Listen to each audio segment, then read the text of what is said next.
മങ്ങലാണ്. ഇത് കാഴ്ച നഷ്ടപ്പെടുന്നതിന് കാരണമാകും. തിമിര ശസ്ത്രക്രിയയിൽ മങ്ങിയ ലെൻസ് നീക്കം ചെയ്ത് വ്യക്തമായ കൃത്രിമ ലെൻസ് ഇംപ്ലാന്റ് ചെയ്യുന്നു.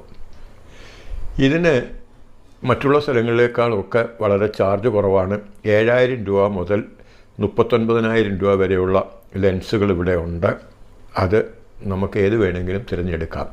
അതുമാത്രമല്ല, പാവപ്പെട്ടവർക്ക് വേണ്ടിയിട്ടും ചികിത്സ ഫ്രീ ആയിട്ട് 1,000 രൂപ കൊടുത്താൽ മാത്രം മതി. അവർ ഓപ്പറേഷൻ ചെയ്ത് ലെൻസ് ചെയ്യും. മറ്റൊരു പ്രത്യേക 50 വയസ്സിന് മേലുള്ളവർക്കും നേത്ര ചികിത്സ ചെയ്യുന്നവർക്ക് തിമിരത്തിൻ്റെ ശസ്ത്രക്രിയ ഫ്രീ ആയിട്ട് ചെയ്യും. 1,000 രൂപ മാത്രം കൊടുത്താൽ മതി. ഗ്ലോക്കോമ ചികിത്സ എന്ന് പറയുന്നത്, ഗ്ലോക്കോമ എന്നത് കണ്ണിലെ ഒപ്റ്റിക് നാഡിക്ക് കേടുപാടുകൾ സംഭവിക്കുന്ന ഒരു അവസ്ഥയാണ്. ഇത് കാഴ്ച നഷ്ടപ്പെടുന്നതിന് കാരണമാകും. ഗ്ലോക്കോമ ചികിത്സയിൽ കണ്ണിലെ മർദ്ദം കുറയ്ക്കുക എന്നതാണ് ലക്ഷ്യം. ഇത് മരുന്നുകൾ, ലേസർ ചികിത്സ അല്ലെങ്കിൽ ശസ്ത്രക്രിയ എന്നിവ ഉപയോഗിച്ച് ചെയ്യാവുന്നതാണ്. പ്രമേഹ